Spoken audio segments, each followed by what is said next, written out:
Hello दोस्तों, रोज़ की तरह आनंद लेखनी ब्लॉग में आपका हार्दिक स्वागत है। आज सावन मास की 10वीं तिथि है, कृष्ण पक्ष है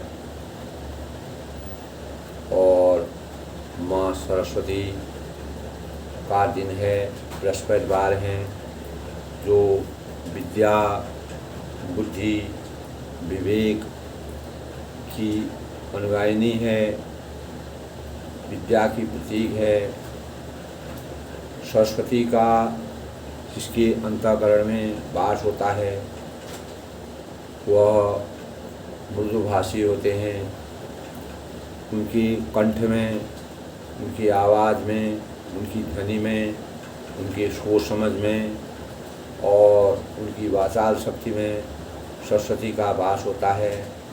तो आज मैं बृहस्पतिवार के अवसर पर सबके मंगल भोज की कामना करता हूँ और यही भगवान से प्रार्थना, माँ सरस्वती से ही प्रार्थना करता हूँ कि सभी के जीवन में माँ सरस्वती का वास हो, हमें सद्बुद्धि आए, हम अपने अच्छे मार्ग का अनुसरण करें। और इसी परिप्रेक्ष्य में दोस्तों, सरस्वती नमस्तभ्यं वरदे कामरूपिणी विश्वरूपी विशालाक्षी विद्वांदी सरस्वती अज्ञानदिव्रान्तस्य ज्ञानाञ्जनशलाकया चक्षुर्वेदुर्विना गुरुर्ब्रह्मा गुरुर्विष्णु गुरुदेव महेश्वर गुरु साक्षात् परब्रह्म तस्मै हरि ओम शांति। मंगलभवने मंगलहारी उमा शैलेश जबलपुरारी दीनदयाल विजम्बारी हरहुनाम रंगड़ भारी। जैसे कि दोस्तों सबको मेरा नमस्कार। कल के अंक में हमने रामचंद्र के चरित्र के विषय में गुणगान किया था, जिनका चरित्र पूर्णिमा के चंद्रमा के किरणों के समान और कुमुदनी और चकोर चित्त के लिए विशेष हितकारी और महान लाभदायक और इस संसार रूपी नाट्यशाला के पूरे मानव मात्र के लिए कल्याणकारी है। इसी अनुक्रम में दोस्तों कीन प्रश्न जही भांति भवानी जही विधि शंकर कहा बखानी सो सब ही तो कह में गाई कथा प्रबंध की चीज बनाई। यानी दोस्तों जिस प्रकार श्री पार्वती जी ने शिव जी को अनेक प्रकार के प्रश्न किए थे, जिस प्रकार से शिव जी ने विस्तार से उनका उत्तर दिया, उनको समझाया और बुझाया, और वह सब कारण मैं विचित्र कथा की रचना करके गाकर कहूँगा। शिव जी और पार्वती के बीच में किस प्रकार के संवाद होते थे, आचार विचार होते थे, आपस में भगवान अपने गुणों का बखान करते थे, इस संसार महानाट्यशाला की रचना के बारे में बताते थे। एक दूसरे को शिव जी जो है अनेक प्रकार की लीलाओं को कर करके अनेक प्रकार की लीलाओं का वृत्तांत पार्वती जी से करते थे। उसी परिप्रेक्ष्य में तुलसीदास जी ने उसको सब समझाने की कोशिश की है। दोस्तों इसी प्रकार हम भी अपने जीवन में इस प्रकार के प्रकरणों का आपस में अगर सामंजस्य बनाएंगे तो हमारे संस्कारों में, हमारे ज्ञान में, हमारी बुद्धि में विवेक अपने आप ही स्वतः ही समाहित हो जाएगा। जिही यह कथा सुनी नहीं होई जनि आसुर करे सुनी होई। कथा अलौकिक सुनई जे ज्ञानी नहीं आसुर करही असज्ञानी। राम कथा की मिति जग नाही अश्विधि दुतिन की मनमानी। नाना भांति राम अवतारा रामायण सतको देवा।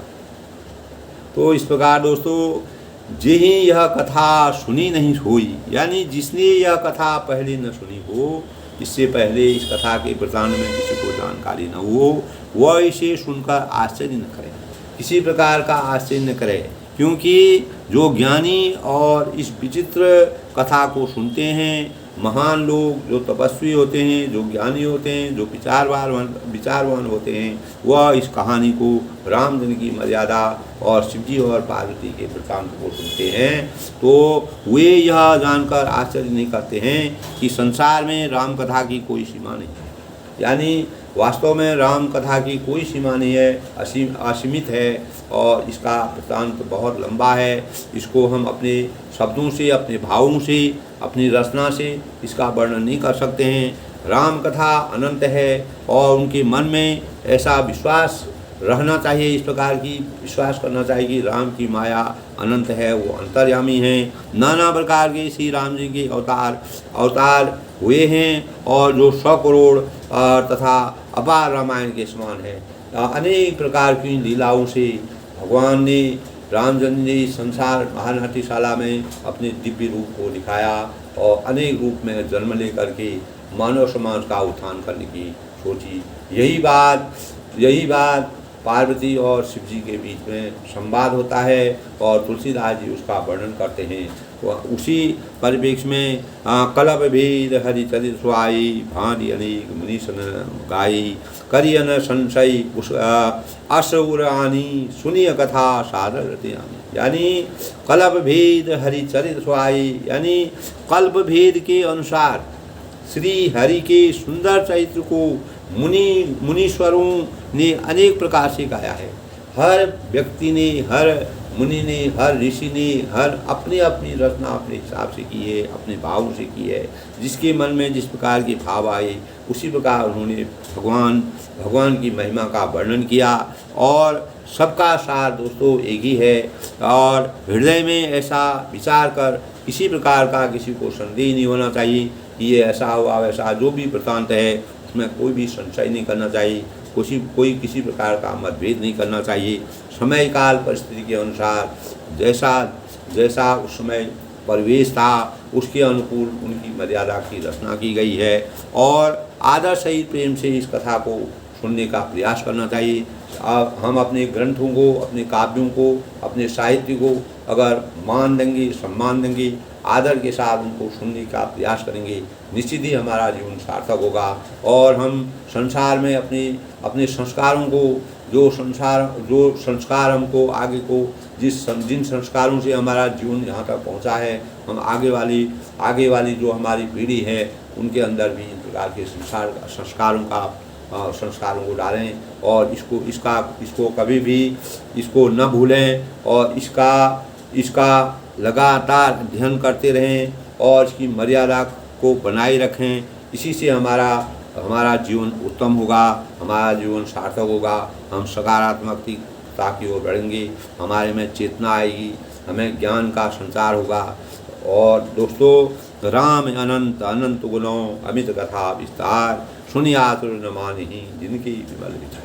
यानी श्री राम जी की अनंत हैं, उनके गुण भी अनंत हैं। तुलसीदास जी भी कहते हैं और भगवान शिव जी पार्वती जी को समझाते हैं कि श्री रामचंद्र जी अनंत हैं, उनका कोई आदि और अंत नहीं है और गुण भी उनके अनंत हैं। उनमें इसको इतने प्रकार के गुण हैं कि उनका कोई बखान नहीं कर सकता है और उनकी कथाओं का विस्तार भी असीम है। जो उनकी कथा का विस्तार है, अगर हम गहराई से अगर सोचें तो रामचंद्र ने अनेक प्रकार के इस प्रकार के प्रकरण रखे जिनका वास्तविक रूप में अध्ययन करना और जिनकी व्याख्या करना तुलसीदास जी के लिए भी कठिन था, लेकिन उन्होंने जितना हो सके सूक्ष्म रूप में अपने विचार रखे, फिर भी इतने बड़े साहित्य की रचना की।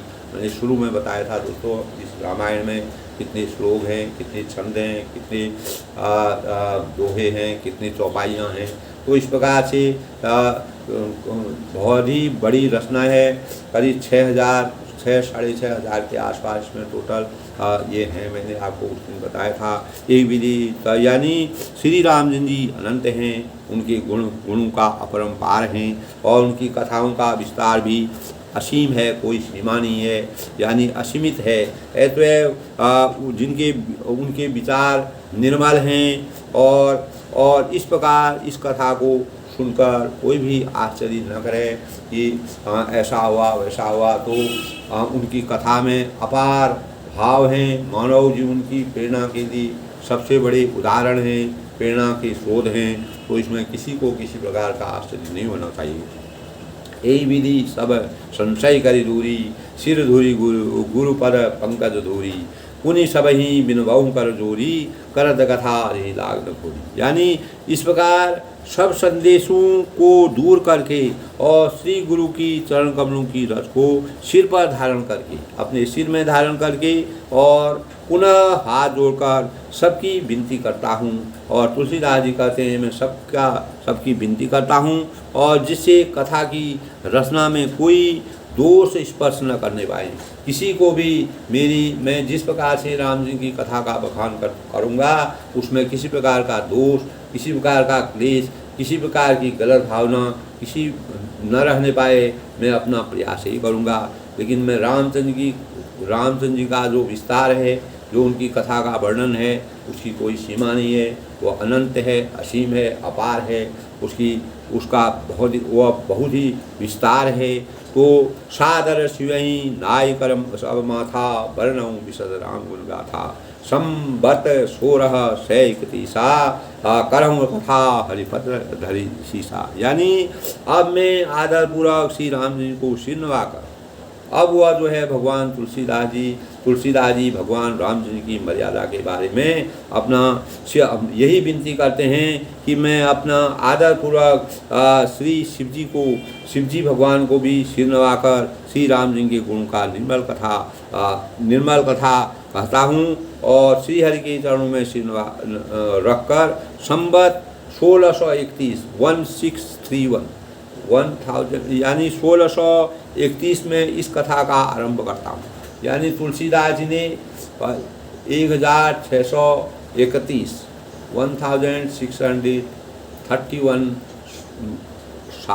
सन में इस कथा को प्रारंभ किया था। बताइए कितने साल हो गए, कितने वर्ष हो गए। और रामचंद्र की मर्यादा, और जब रामचंद्र जी ने त्रेता में जब राम जी अवतरित हुए थे उस समय के बाद वाल्मीकि जी ने इसकी रामायण की रचना संस्कृत में की। उसको तुलसीदास जी ने 1631 में इस कथा को आरंभ किया और सभी लोगों का बंधन करके, और जिस प्रकार से एक मर्यादा को आगे चलाने के लिए सभी का बंधन किया जाता है, उसका प्रारंभ जो है ऐसे किया जाता है कि उसमें किसी प्रकार की त्रुटि नहीं हो। उन्होंने अथक अपना प्रयास किया और उस प्रयास से उन्होंने माया मोह का बंधन छोड़ करके श्री रामचंद्र की गाथा को संसार में व्याप्त करने के लिए उनकी महिमा का वर्णन करने का प्रयास किया। दोस्तों, नवमी भीम बार मधुमासा, अवधपुरी पर चरित प्रकाशा, जे दिन राम जन्म श्रुति गावहीं, तीरथ सकल कहाँ चलिया। यानी चैत्र मास की नवमी भौमी बार मधुमासा, यानी चैत्र मास की नवमी तिथि मंगलवार को श्री अयोध्या जी में यह चैत्र प्रकाशित हुआ और इस दिन श्री राम जी का जन्म होता है। और वेद कहते हैं कि इस दिन सारे तीर्थ वहाँ श्री अयोध्या में चले आते हैं।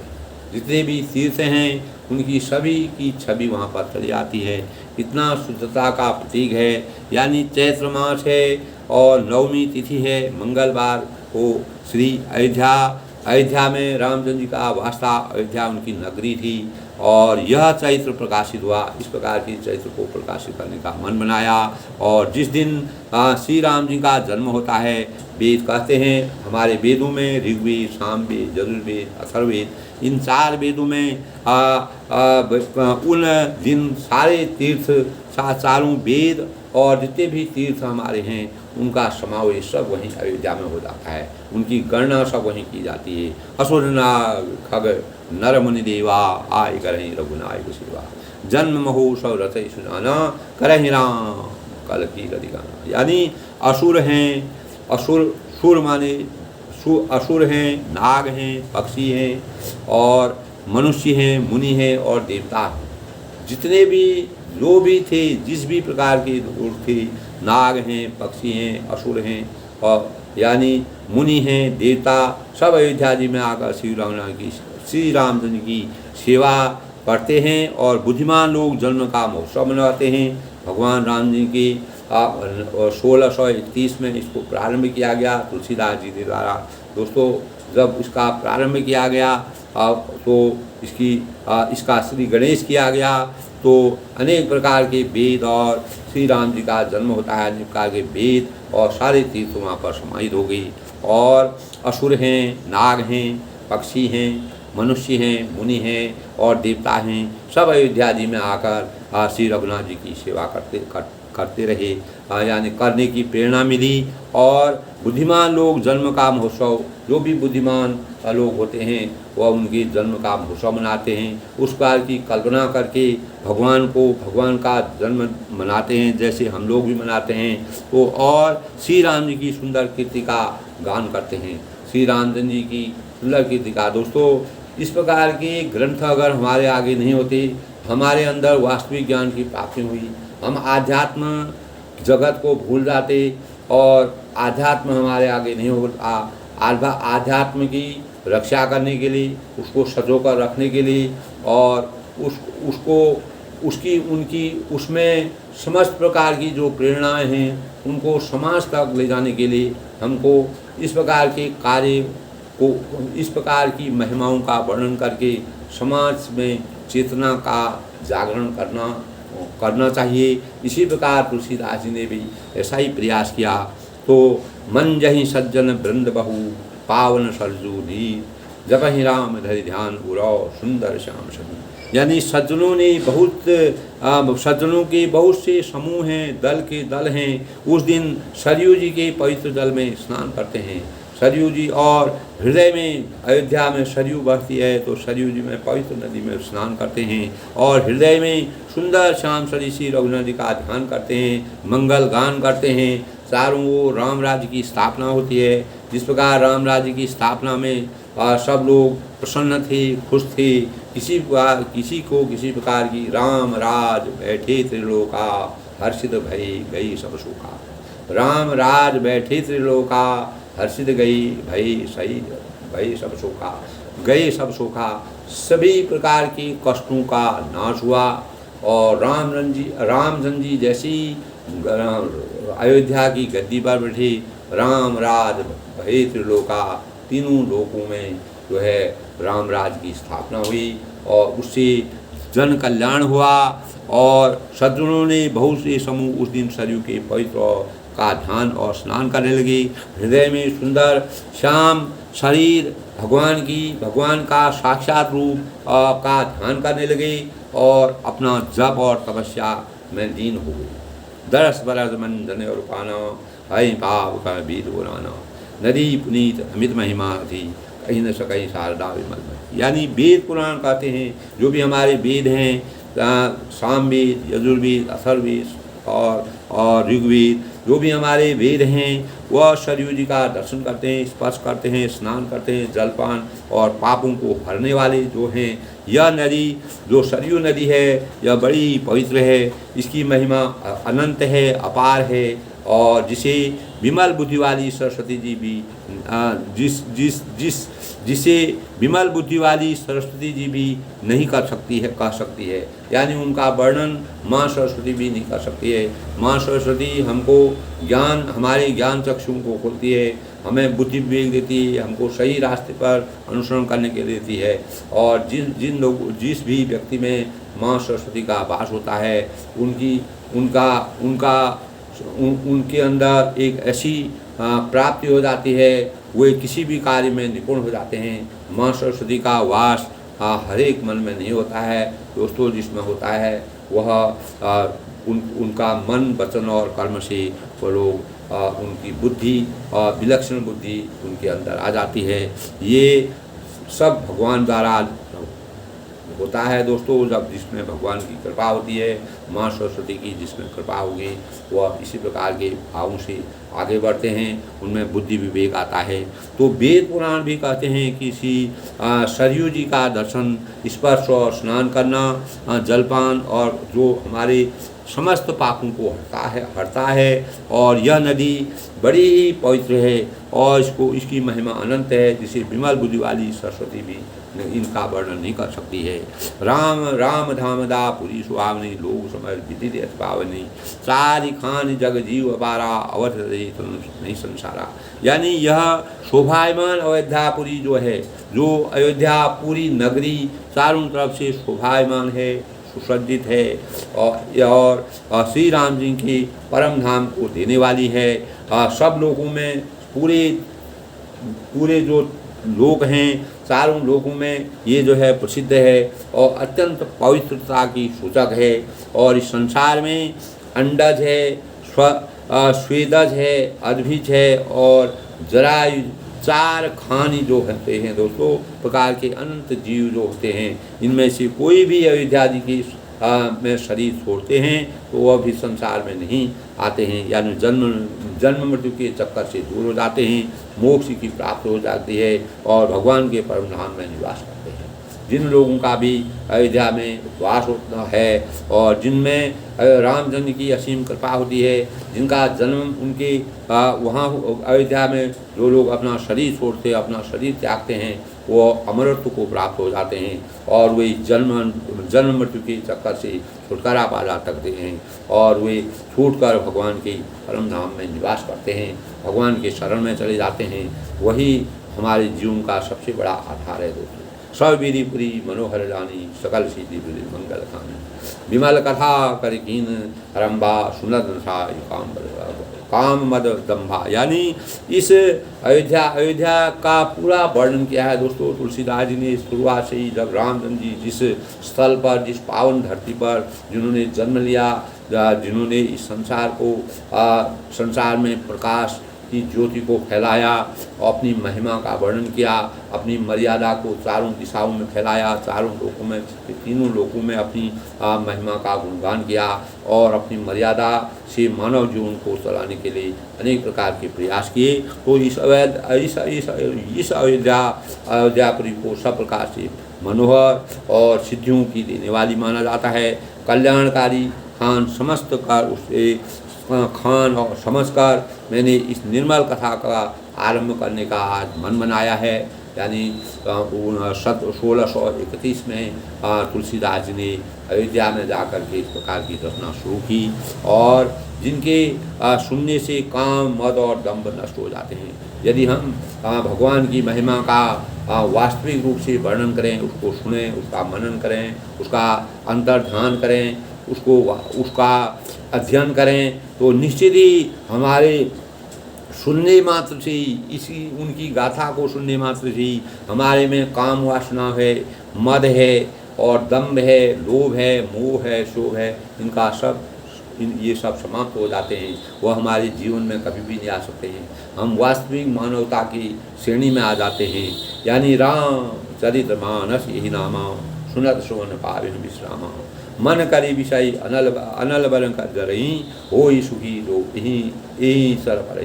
यानी इनका नाम रामचरितमानस है, इसका नाम रामचरितमानस है और जिसके कानों से ही सुनते ही शांति मिलती है। अगर हम रामचरितमानस, राम जी का नाम देते हैं तो हमारे अंतर मन में एक प्रकार की शांति का आभास होता है और मन रूपी हाथी विषय रूपी दावानल में जल रहा है। यानी वह यदि इस रामचरितमानस की सरोवर में आ पड़े तो सुखी हो जाता है। अगर हम अंदर मन से, हमारे अंदर अनेक प्रकार के अंतर विरोध हो रहे हैं, हमें अशांति का आभास हो रहा है, अगर हम रामचंद्र की महिमा का गुणगान गाएंगे, उसको सुनेंगे, उसको ध्यान लगाएंगे, निश्चित ही है हम कितने भी कठिनाइयों में पड़े हैं, कितने भी भ्रमित हम हैं, कितने भी अवगुणों से हम लिप्त हैं, वह हमारे वह अवगुणों सब नष्ट हो जाते हैं और रामचरितमानस के सरोवर में, सरिता में, यानी रामचरितमानस की सरिता में हम गोता लगाने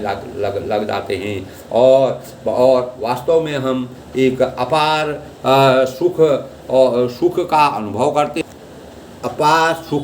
करते हैं। रामचरितमानस मुनि भावन, विचरौ शंभु सुहावन पावन, त्रिविध दोष दुखदार रावन, कली कुचाल कली कलुष नशावन। यानी वह यह रामचरितमानस मुनियों के लिए प्रिय है। जो मुनि हैं, सज्जन हैं, ऋषि मुनि हैं, जो रात दिन तपस्या में लीन रहते हैं, इस सुहावनी और पवित्र मानस की शिवजी ने रचना की है। शिवजी और पार्वती ने इनके बारे में अनेक प्रकार के प्रसंगों का वर्णन किया है। वह आपस में इस प्रकार के प्रसंगों का वर्णन किया है और यह तीनों प्रकार के दोषों, दुखों और दरिद्रता को कलयुग के कुचालों और सब पापों का नाश करने वाले हैं। इस कलयुग में जितने भी पाप होते हैं, जितने भी कुचाल होते हैं, कलयुग जो है दोस्तों सभी युगों में सबसे कठिन युग है। इस युग में अनेक प्रकार के पापों का प्रादुर्भाव होगा, अनेक प्रकार के व्यभिचार होंगे, अनेक प्रकार की क्रूरतियाँ होंगी, अनेक प्रकार के मानव हानि होगी, अनेक प्रकार की पृथ्वी में उलट पुलट होगा। अगर हम इस काल में भी इस कठिन काल में भी, कलयुग सबसे कठिन काल माना गया है दोस्तों। इसके 4 चरण है, अभी प्रथम चरण चल रहा है। तो यह रामचरितमानस मुनियों के लिए प्रिय है और इस सुहावनी और पवित्र मानस की शिवजी ने भी रचना की है। शिवजी ने भी रचना करने का प्रयास किया है। यह हमारे तीनों प्रकार के जो दोष होते हैं, दुख होते हैं, दरिद्रता से हम भरे रहते हैं तथा जो भी हमारे कलयुग के इस कलिकाल के कुचाल जो भी इस कलिकाल में हो रहे हैं दोस्तों, हम देख रहे हैं और अनेक प्रकार की इस प्रकार की घटनाएं इस कलयुग में पूरे संसार नाट्यशाला में हो रही हैं। और इन पापों का भी अगर जो सच्चे मन से भगवान रामचंद्र जी की महिमा का वर्णन करेगा, निश्चित ही वह इस प्रकार के कुचालों से, भ्रम से और व्यभिचारों से, अनेक बुराइयों से निजात पाएगा और उनका जीवन सुखमय होगा। इस कलियुग में भी भगवान राम जी का वर्णन करने से हमें अपार सुख और शांति की, हमारे पास केवल आधार केवल रामचंद्र जी ही रह जाते हैं। जब हम कोई भी सज्जन होते हैं, सज्जन अगर अनेक प्रकार के दुर्जनों के बीच में, जैसे विभीषण थे, वह मात्र पूरी लंका के अंदर विभीषण ही ऐसे व्यक्ति थे जो राम नाम की शक्ति को जानते थे। लेकिन उतने जिस प्रकार 32 दांतों के बीच में जीव रहती थी, उसी प्रकार विभीषण भी 32 दांतों के बीच, उतने राक्षसों के बीच में और राक्षसों के बीच में रह करके भगवान राम का स्मरण करते थे। इसी प्रकार दोस्तों इस कलिकाल में, इस कलयुग में, इस पापी युग में भी अगर हम भगवान रामचंद्र जी का अनेक प्रकार के मानव में, जिस प्रकार के मानव अपने अस्तित्व को बढ़ाने के लिए, अपने वर्चस्व को बढ़ाने के लिए पाप के घड़ों की पापी बन करके अनेक प्रकार के कार्य कर रहे हैं, जो कि ये दिखाई दे रहा है, ये कलयुग का प्रभाव है। इस कलयुग के प्रभाव को भी अगर किसी को समाप्त करना है, शांति और सुख का आभास करना है, तो हमें रामचंद्र की महिमा और उनकी मर्यादा के अनुसार चलना पड़ेगा। यदि हम उनकी महिमा और मर्यादा का अनुसरण करेंगे, निश्चित ही हमारा जीवन सार्थक होगा और हम सुख शांति का एहसास करेंगे। रच में ही निज मानस राखा, आय समुद्र शिवा भाषा, ताते राम चरित मानस पर धरे नाम ही हरि हरि। यानी श्री महादेव जी ने भी, शंकर जी ने भी, शिव जी ने भी इसको रच कर अपने मन में रखा है, अपने मन में उसको पवित्र रखा है। और अच्छा अवसर पाकर पार्वती ने कहा कि इसी से शिव जी ने इनको अपने हृदय में देखकर और प्रसन्न होकर इसका सुंदर रामचरितमानस का नाम रखा। यानी अपने हृदय में उन्होंने रामचरितमानस को, राम जी के नाम को अपने हृदय में समाहित किया और उससे उनको शांति का एहसास हुआ। कहूँ कथा सोई सुखद सुहाई, साध सुनाऊँ सुजन मन लाई। यानी मैं उसी सुख देने वाली सुहावनी राम कथा को कहता हूँ जो शिवजी और पार्वती जी ने जिनके बारे में अनेक वर्णन किए हैं और उनको अपने हृदय में धारण किया है। या मैं उन्हीं रामचंद्र जी की महिमा का गुणगान कर रहा हूँ। हे सज्जनों, आदरपूर्वक मन लगाकर इसे सुनिए और अपना मन लगाकर, चित्त लगाकर इस रामायण की, इस रामचरितमानस की मर्यादा को सुनिए। इसी में हमारा उद्धार है, इसी से हम मानव शक्ति को प्राप्त कर सकते हैं। और चाहे कोई भी युग हो, हम कलयुग में भी अगर भगवान की अनुकंपा हमारे पर होगी, हम कठिनाइयों में भी सुख का एहसास करेंगे। और निश्चित ही है दोस्तों, सद्बुद्धि, सद्विचार, सद्ज्ञान, सत्यता और शांति, इसमें हमेशा अंत में सुख ही प्राप्त होता है। आदमी यह लोक और परलोक में इसका आनंद भोगता है। हमें अपने जीवन में रामचंद्र की मर्यादा के अनुसार कार्य करके कलिकाल में जितने लोग पैदा हुए हैं, इस महानाट्यशाला के जितने लोग पैदा हुए हैं, अगर हम भगवान रामचंद्र का नाम लें तो पूरे विश्व को इसकी आवश्यकता है दोस्तों। अगर पूरा विश्व इसके इस ग्रंथ के वास्तविकता को जाने तो कोई भी आदमी अपराध नहीं कर सकता है, गलत कार्य नहीं कर सकता है। लेकिन लोग बाहर से पढ़ते हैं, इसको अंतर्मन में, इसका अंदर और भीतर से उसका सामंजस्य नहीं स्थापित कर सकते हैं, जिसके कारण आदमी मात्र रामायण को पढ़ने से या अखंड रामायण करने से, लगातार पढ़ने से वास्तविक ज्ञान की प्राप्ति फिर भी नहीं होती है, क्योंकि हम अंदर मन और बाहर मन से अलग अलग रहते हैं और हमारा मन कहीं, चित्त कहीं रहता है। इसीलिए दोस्तों भगवान शिव जी ने कहा है, तुलसीदास जी ने कहा है, इसीलिए भगवान शिव जी ने रामचंद्र जी की चरित्र को अपने हृदय में समाहित करके रखा। और इसी प्रकार तुलसीदास जी कहते हैं, मैं उसी सुख देने वाली सुहावनी राम कथा जो हमको इस लोक और परलोक में सुख का एहसास कराएगी, कलयुग में भी हमारे पापों का हरण करेगी। हम कहीं गलत दिशा की तरफ जाएंगे तो हम अच्छी दिशा का अनुसरण करेंगे। सभी सज्जनों को, जो सज्जनता के प्रतीक हैं, जो सज्जनता की श्रेणी में आते हैं, जिनका जीवन चरित्र ऊंचा है, वह राम जी की शरण में अपने आप आ जाते हैं, स्वतः ही आ जाते हैं। जिन पर रामचंद्र की कृपा होती है, वह उस दशा को, उस दिशा को अपने आप ही पकड़ लेते हैं। और जा पर जा को सत्य संजोहू, ता पर ता को बिन संजोहू। भगवान का जिसकी ऊपर भगवान की अनुकंपा होगी, जिस पर जिसका स्नेह होगा, वह अपने आप ही वहाँ पर अपने आप ही आ जाएगा। अगर रामचंद्र के चरणों में हमारा वास्तविक रूप से ध्यान होगा, हम कहीं भी जाएंगे, चलते चलते हमको कहीं न कहीं रामचंद्र की महिमा का वर्णन सुनाई देगा। इसी प्रकार तुलसीदास जी ने भी कलयुग के पापों का हरण करने वाली, कलयुग के जीवन को सकारात्मक दिशा उत्पन्न करने के वाली और हमें आध्यात्मिक, राजनीतिक और मानसिक, शारीरिक और अनेक प्रकार की व्याधियों, इसमें जितने प्रकार की हमको कठिनाइयाँ आती हैं, उन कठिनाइयों से बचने के लिए कलयुग में भी ये हमारे लिए संबल का काम कर सकता है। रामचरित महिमा में इतना अपार शक्ति है, अपार गुण हैं, ये अनंत है, या इसका कोई अंत नहीं है, ये असीम है और इसकी कोई सीमा नहीं है। यानी रामचंद्र की महिमा करने से हम वास्तव में सुख प्राप्त कर सकते हैं, जब हम इसका ध्यान अंदर मन और बाहर मन से करते हुए उसका सही आंकलन करके अपने जीवन में चरितार्थ करें।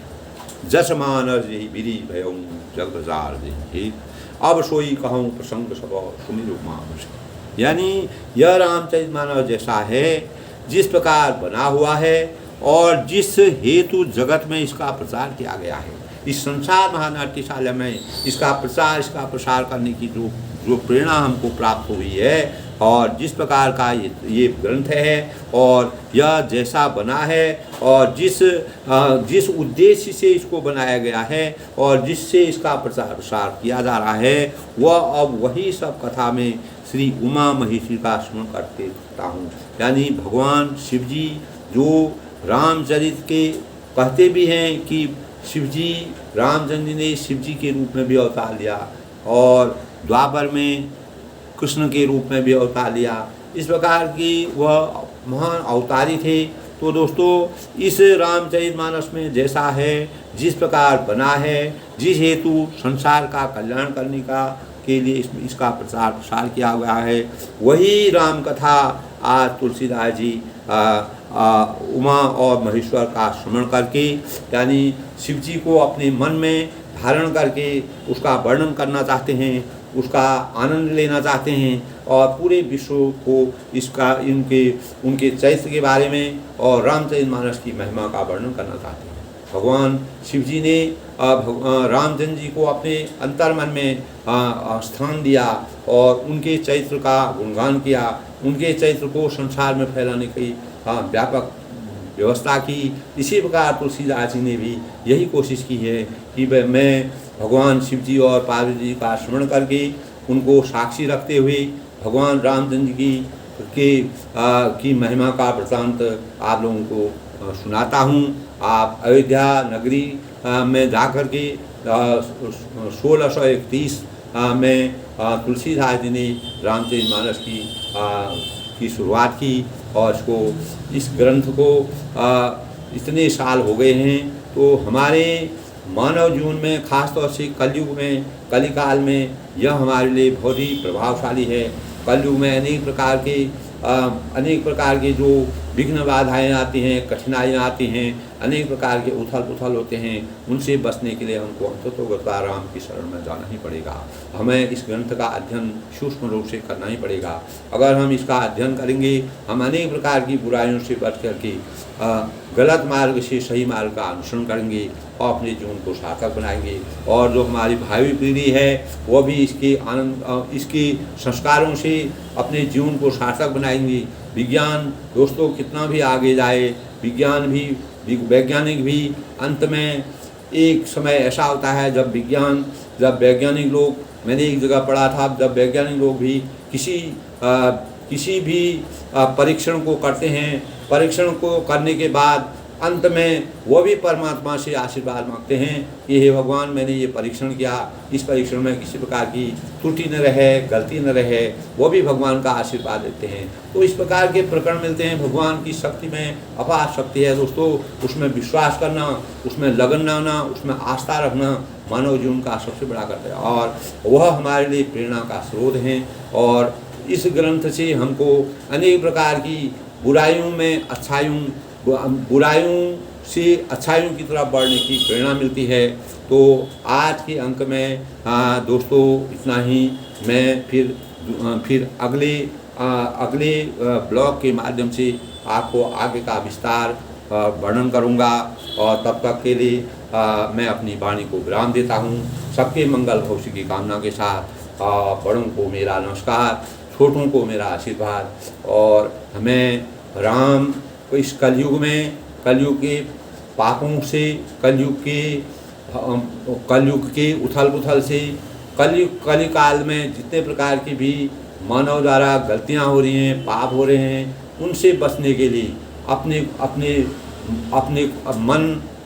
मन वचन और कर्म से भगवान की मर्यादा का वर्णन करें और उसको सुनें, उसका वास्तविक ज्ञान का प्राप्त करें और अंदर और भीतर से हम वास्तविक रूप से भगवान के हर चीज़ का अगर स्मरण करेंगे, ध्यान करेंगे, सुनेंगे, उसको अपने जीवन में चरितार्थ करेंगे, निश्चित ही हमारा जीवन सकारात्मक दिशा की ओर बढ़ेगा और हम एक अच्छे जीवन की प्राप्ति करेंगे। इसी से हमारा स्वयं का, अपने परिवार का, समाज का और देश का, विश्व में कल्याण की लहर ला सकती है। विश्व के लिए एक प्रकार की चेतना है, प्रेरणा का स्रोत बनेगा। दोस्तों अगर हमारे मन में भाव होंगे, हम अपने ग्रंथ को आगे बढ़ाने की कोशिश करेंगे और अपने संस्कारों को बढ़ाएंगे तो निश्चित ही एक दिन हमारे विश्व में हमारी ग्रंथ का बहुत बड़ा मान होगा। आज भी पाश्चात्य संस्कृति के लोग, रामायण है, गीता है, इस प्रकार के लोग जब यहाँ आते हैं तो वह इसकी गाथा को सुनते हैं तो वह अपार आनंद का एहसास करते हैं। मैंने कई जगह देखने में आता है, सुनने में आता है। तो पाश्चात्य संस्कृति को मानने वाले भी आज हमारी संस्कृति के पीछे आ रहे हैं और उसका गुणगान कर रहे हैं। अंत में सबके मंगल भविष्य की कामना के साथ हमें सार्थक जीवन की उपेक्षा के लिए भगवान श्री राम जी का स्मरण इस कलयुग में करना नितांत आवश्यक है। तभी हम अपने जीवन को सही दिशा में अग्रसर कर सकते हैं और देश की उन्नति भी इसी से संभव है। दोस्तों सबका धन्यवाद, सबका